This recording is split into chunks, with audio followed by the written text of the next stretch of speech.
Most Americans have no idea that the blue book that they call passport is actually a global superpower key, and I'll explain you here.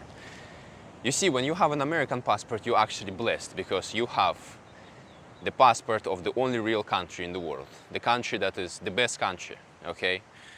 And if you have it, you are able to travel over 180 countries without no visa, without no problems. You just stand up and you go there. You don't need to bother yourself going into the embassy. You don't need to spend hundreds of dollars making those paperwork. You just go. And they just stamp it there and they're happy to have you because you're an American. When you are not American and you don't have that, blue book, life is completely different for you.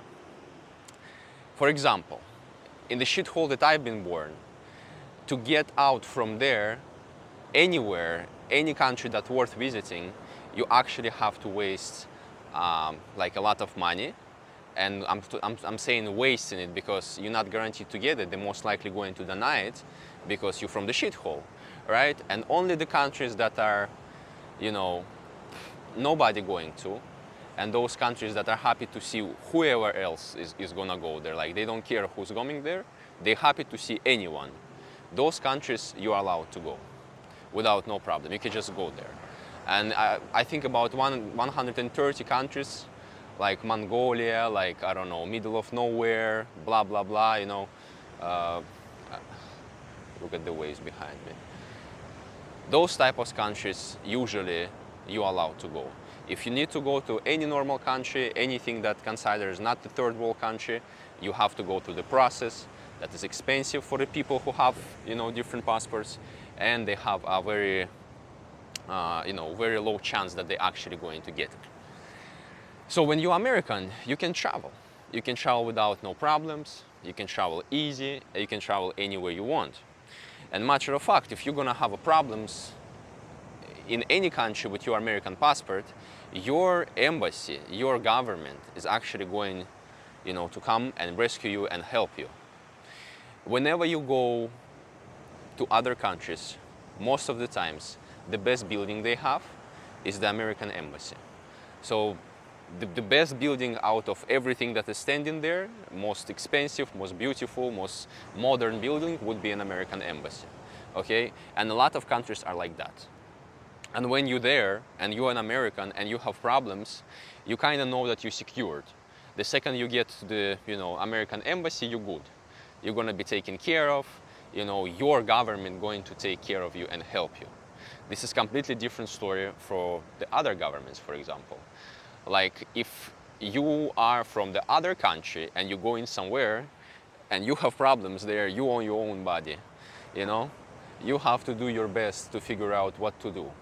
And most of the times, of course, you have some legal procedure and they can, help you if you go to the, embassy of your country in that country. But most of the times, they don't even have an embassy of your country there, okay? Or it's so limited that, it's impossible to find or whatever. So being an American gives you a privilege of traveling. It gives you a privilege of, being rescued by the professional team of government agents that called, embassy, that works in the embassy. So another thing is wonderful is that old people who are actually like been working their whole life and they, brought a lot of value to the economy and now they have, retired, they can travel the world, okay? They can go and travel any country. That's what I see Americans, they've been already everywhere in the world, so they're starting to go in some weird places like Mongolia or I don't know, whatever other middle of nowhere you're gonna call it. They just bored, like they're going over there and they enjoy themselves, right? Because they already seen good countries, they've seen something beautiful that they wanted to see. They've seen Rome, they've seen, Vatican, they've seen Europe, they've seen, I don't know, what they wanted to see, they have seen it. And now they're going to those, countries that are wild countries because they're interesting, they want to see the world, right? And this is like a normal reality of a, American retired person. Like the people just go and see the world. For example, from the shithole that I came from, the reality is different. Matter of fact, the people who've been working their whole life there, they broke. They make them survive. So can you imagine living for $100, $150 a month? This is like official government pension that you're going to get after your whole life working hard and bringing, value to the economy. That's what you're going to get. So in the place that I'm from, the government actually, kind of makes a survival mode for their people who's been working for it their whole life. They've been surviving while working, now they have to survive even harder. So they have less money, they have less power, and they have to survive like that. Going somewhere and seeing something, even within the borders of the shithole for those people, are very expensive and hard. They are not able to, just go, for example, 200, 300, 400 kilometers somewhere in a different part of the shithole to see, some beauty of it. They cannot afford it. And in the meanwhile, in America, it's just a different reality. It's like if I could have really, tell you a really simple example of how life feels in America and how life feels everywhere else, it's like heaven and hell. Okay, so take everything that you know about America. If you're American, right? You live this life and you enjoy America. In most of the countries, it complete upside down. So reverse everything you know, starting from the human rights and ending with, I don't know, salaries and whatever, and the basic mood of the people. Reverse everything, and that's going to be probably about 80% of the other countries. Okay. There are some countries that are trying to do good, but they're not trying hard enough. I want to see them trying hard enough, If I could have, let you an example of how to visualize how far America from all the other countries. If you're an American, you must know NASCAR, like racing. It's the racing in a circle, right? So imagine the American team is like 20, 40 laps ahead. And there is those guys behind, and they kind of like very, very close together, 40 laps behind. So this is how it is. This is how America compared to the other countries. I'll tell you another thing why America is the best country in the world. The policy of the return, okay? In here, you can go in the Target, you can go Costco, whatever, I don't know, buy whatever you want, right? And then bring 1 month later, opened, and say, you know what, I didn't like it, I didn't use it, blah, blah, blah, and they will smile and give you money back, okay? This is unheard, and everywhere else in the world is actually almost unheard. They're not going to return you shit, okay? They're going to investigate. In other countries, if you bring something back and say, I want to return that, first thing they think is you trying to finesse them. You're trying to put some type of fugazi on them, And they will try to investigate and, explain you why, try to prove you guilty of accusing them or hustling them for the money. Even if we're talking about like $10 return, $20 return, because remember, in the other countries, they can make you survive for $100 or $150, $200. So $10 is decent percentage of those money. So a lot of people, because they have shortage of those money, they try to finance the system and they try to, buy something, use it, and try to return it, or buy it, bite a piece out of it and try to return it, or those type of very, very poor and funny from one way things that people do. But it's not really funny when it's the reality. It's funny when I'm talking about it. So those people are actually have to struggle like that. And that's why the system is, they looking at them and they screening them. So it's almost impossible to bring nothing, even if it's like some electronic device. You bought it and then you haven't used it, about 14 days passed, and now you opened it and I don't know, you didn't like it. If you'll try and bring it down and get your money back in the rest of the countries, they most likely will deny you. And that is it. And in America, it will never happen. Even if you bring in the food back, you can bring the food back and they will give you money back for the groceries. You know, this is crazy. So this is another luxury that you have because you don't have it in other countries, like at all. I don't know, maybe other countries have. Look, we have surfing boys here. Yeah, yeah, man. This is actually a very popular spot to surf, as you can see. There's a lot of people surfing. I believe it's called Rocky Point. It's like the heaven on earth for surfers. I buddy surf here sometimes. And it's also a lot of UAPs and UFOs flying here, like every night. You can come out for 10 minutes and see about 20, 30 UAPs within 30 minutes. So, this is what I'm saying by telling you that America is the only real country in the world. The rest of it is a joke. America is very far ahead of everything that exists. And another thing, right, is that I want to talk about is the way American people and the capitalism itself looking at failure. You cannot really fail in America.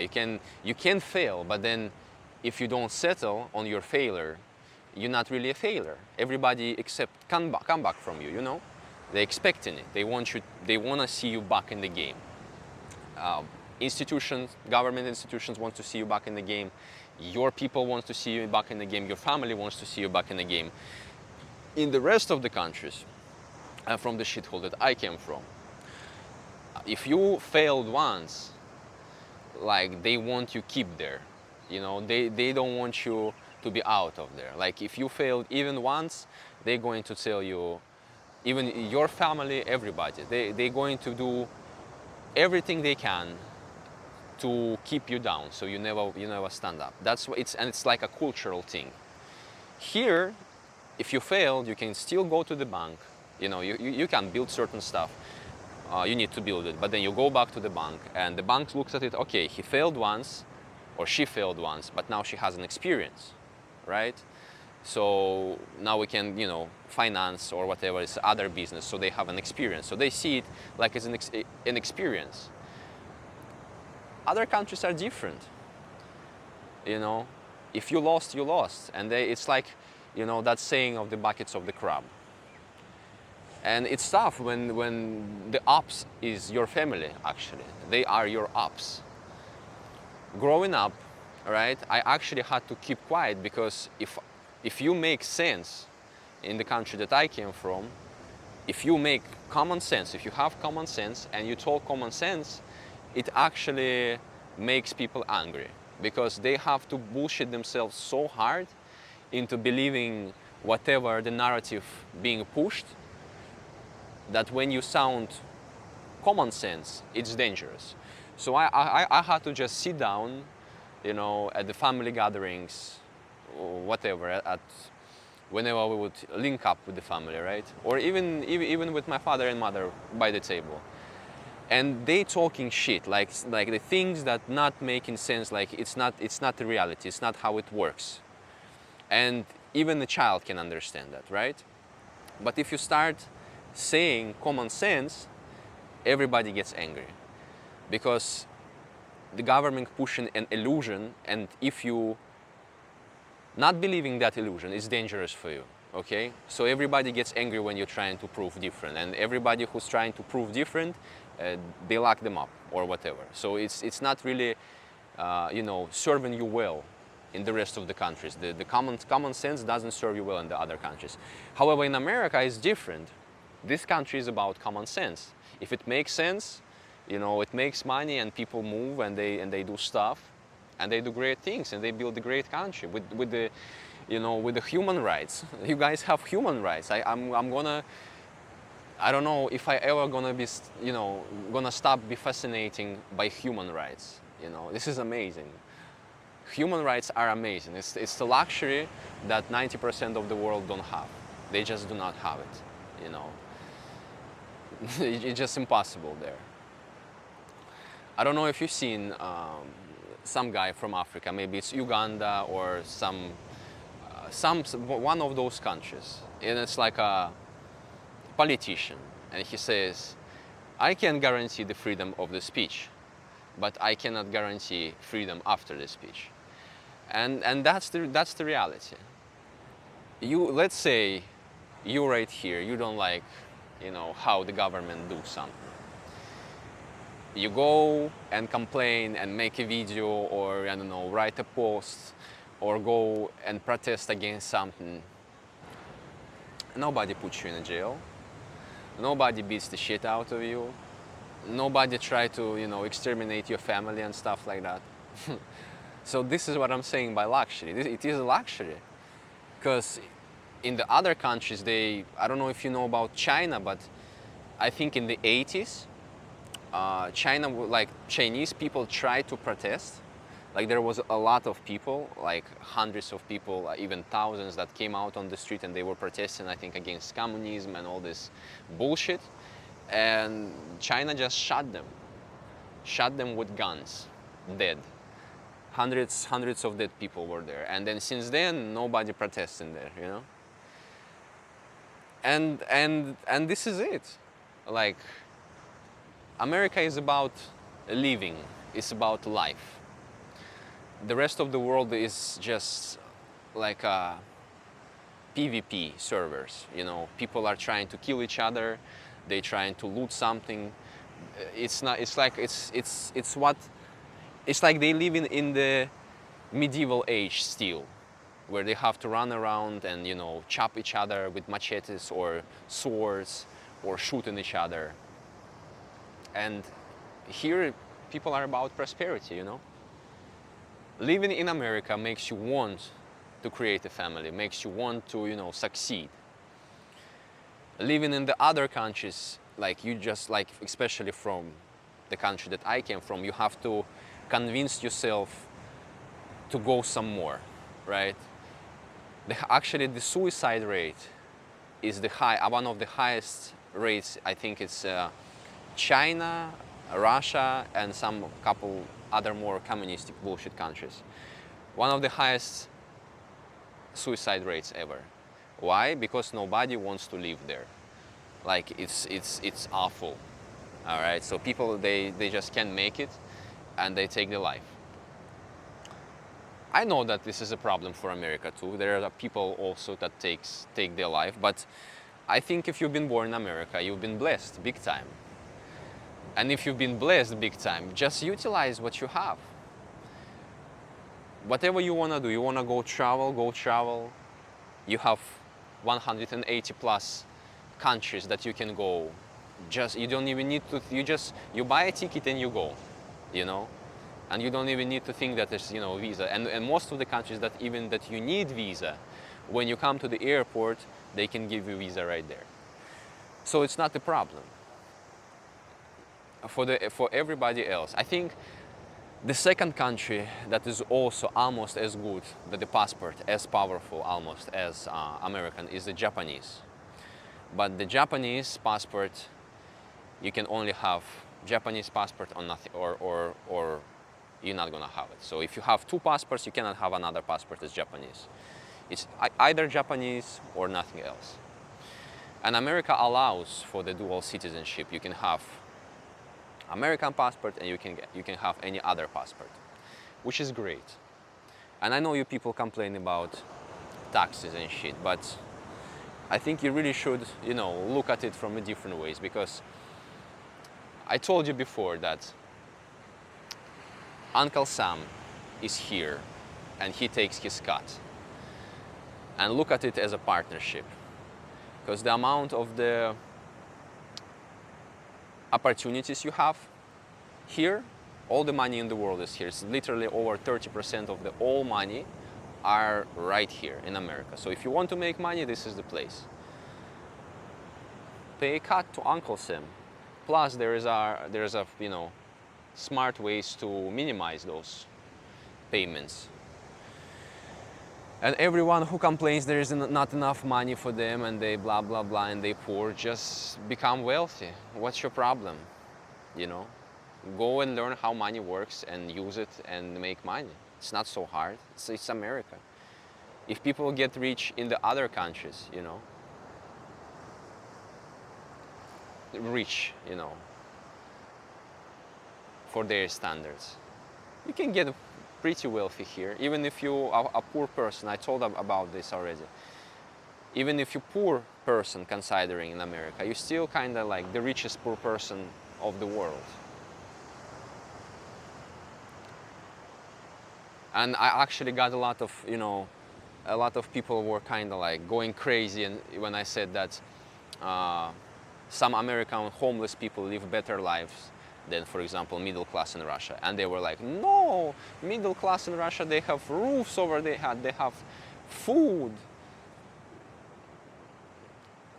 They live in, I'm guaranteeing you that homeless people in Hawaii live much better life than middle class in Russia.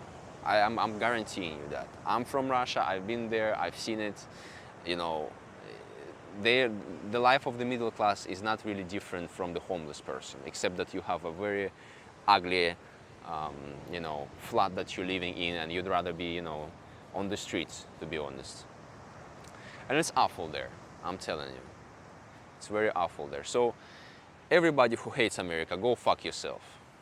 I'm gonna be loving this country, and I've been loving this country since I was 14 years old. I think I've been born American, but in the wrong area. So now I'm in the right area. God bless Americans.